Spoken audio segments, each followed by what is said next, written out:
I know that there are some of you out there that are too cool to try energy drinks. Probably also drink your coffee black, and I wish I was as much of a man as you are. Truly, I do. For all of you super duper cool people out there that do want to try some, you're sick of other brands out there because they're too chalky. You want that gamer drink, but you want it to actually be good. Look, try Maui Punch Glytch Energy. This thing is amazing. It's better than the old flavor that I used to love, the sour green apple. It's pineapple, it's orange. I don't know what else it is. I see some other fruits on here, but it just says tropical punch. But this crap is amazing. The link is down below. Get any flavor you want, but use code JMeyels and you get a 20% discount as well. Thank you to Glytch Energy for sponsoring today's video, sponsoring the channel. I've tried not all, but pretty much most of the competitors out there, and this one's definitely my favorite. Apex fans, listen up. One of our GOATs is returning back. That's right. So like the video, subscribe to the channel if you guys want to stay up to date. Let's go ahead and jump right into the news. First thing I wanted to talk about was the obvious, the big one. Who is returning to the Apex scene? It is the one and only iiTzTimmy. Now, Timmy's situation with Apex Legends has been kind of weird in the past. We've seen him still play every now and then, come back every now and then, but then go back to other games and never return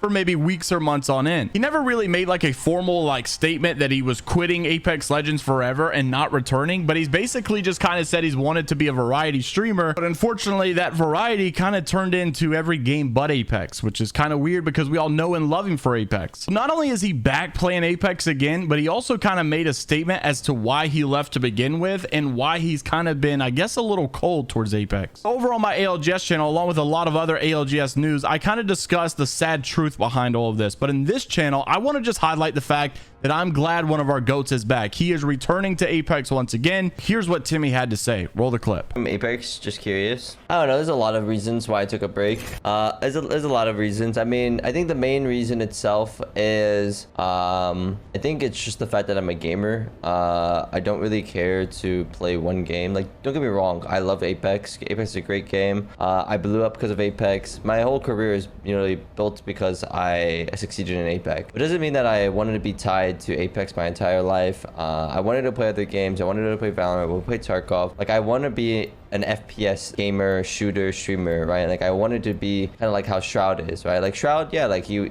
played CSGO, he played PUBG, right? But he's not like a PUBG streamer. He's not a CSGO streamer. Like, he's just an FPS goat. And that's kind of what I wanted to be, Yeah, I may have blew up in Apex, but I didn't want to just stay with Apex the entire time. That was like the main thing for sure.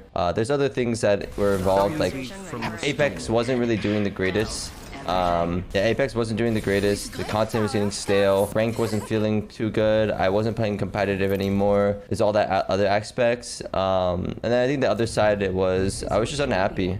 I was dealing with depression. I wouldn't say I got diagnosed with depression, but I met a psychiatrist. I talked to him. I actually talked to him more recently. Oh my God. And he pretty much said I was dealing with depression like last year for a full year before I joined Red Bull. So to be honest with you, I can't say that I blame him one bit for ever taking a massive break from this game. He's right. The rank system has been kind of trash, and it still pretty much is trash. Everything about this game for the last couple of months has indeed been pretty boring, and no one has really cared about it for the last couple of months, besides when we've had our little glimmers of hope with game modes like the gun run LTM that brought so many fans back. I can't find the chart right now, but I saw it a couple of months ago, but they showed that like the peak of season 14 was the gun run LTM. It was higher than the launch of season 14, the ending of season 14, the beginning of season 15, all of season 15 actually, and by a pretty big margin. Actually, now that I think about it, I'm pretty sure we had like our all-time highest player count during the season 14 gun run LTM modes. Apex just felt like so refreshing, and it was so fun, and I think that's what people are really looking for in this game. There's so much fun within like the core mechanics of the game, the movement and the gunplay, and I think people just want to be able to have more accessibility in all of that and not play 5-minute loot simulator, 10-minute loot simulator, and then die to an Apex Predator because of the skill-based matchmaking. Despite all of that happening in the past, it is looking a little bit promising now as we approach a new season 16.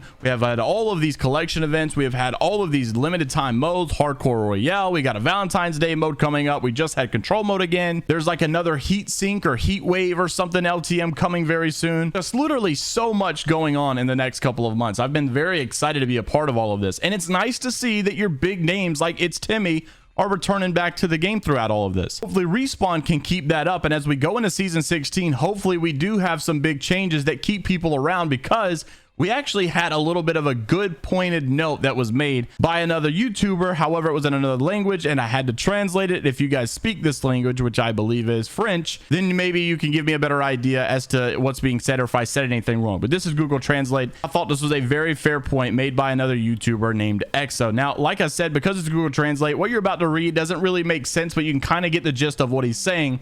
So like I said, if someone wants to correct it, go for it in the comment section. Apex season 16 to 15 days, I would imagine, is in 15 days. No lore teaser on Twitter or otherwise, no communication, no big leaks. It's clear and clear, except big contradiction, that there will be no new legend in this season. However, the Nemesis trailer for the birthday R will certainly replace that of a legend. And then also the reply to this was saying that, on the other hand, I think there will be a big addition in the game. Let's go. Maybe a new permanent mode or something, because when there is a capture event, which by the way starts tomorrow, the capture event starts tomorrow for all the content creators.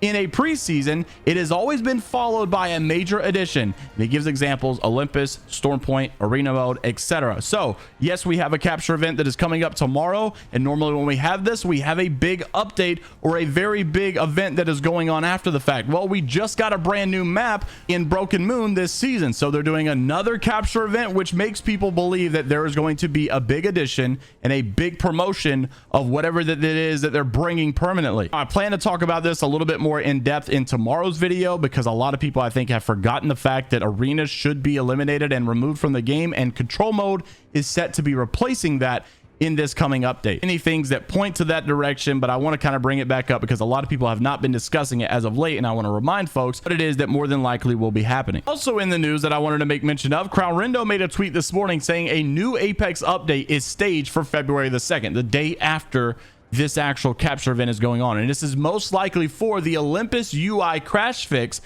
you guys are not aware, obviously we were supposed to be playing this rank split over on Olympus. There was a big bug that happened, so they reverted it over to World's Edge while they fixed the bug, and I think they may now have a fix. Side note, he said that's probably the last patch before this new season 16. And then Lucky Chappie said, will we have Olympus returning for ranked? And someone even commented, though, like, even if we do, bro, it's only like 10 days left. You know, it's kind of sad that we didn't even get this Olympus split that we were promised here. And I wonder if this is going to change anything regarding season 16, right? You know, will they just consider that this has been a World's Edge split more than likely? And will we get Olympus in the next split, or exactly what are they going to do? I have no idea. But regardless, definitely thought that was worth mentioning. Now, as we close the video out, I wanted to make mention of this. This was just kind of so funny. You guys know we've been following the whole controller, the mouse and keyboard debate for years and years and years. We've also been covering the fact that John Larson, the game bouncer over there, made that big twit not long ago, actually like a year to date almost. I think it was January of last year, basically saying that, you know, they're looking at all the input types. They are thinking about, and they hear us loud and clear, the whole aim assist tuning. They may make a change to it, I'm not sure, but this was actually a quote that I did not pick up on. I didn't actually see this. So if you're a console player, if you're a controller player that has felt worried in the past, well, you might need to feel worried again. I'm not sure. This was coming from Otter, who highlighted this. And this was what John Larson had said. And if I see players converting out of what they think is a necessity, I would 100% be concerned. Well, we now know that that has happened, as Imperial Owls made the switch from mouse and keyboard over to controller full time. They're doing much better now. Since then, they've even had like big first place finishes in the Split 1 Pro League for North America and stuff. So now that that has officially happened, we have had people switch from mouse and keyboard over to controller and even had better success because they definitely felt like it was a necessity. Is this going to be a red flag for all you controller players? Are they going to nerf you guys soon? I don't know. Let me know what you guys think about all the topics in today's video down in the comment section below. Leave a like on the video if you guys did enjoy, and subscribe to the channel if you guys are new as always and want to stay up to date all things Apex related. I'll see you guys in the next one. Take care of yourselves. I'll see you later, Gators.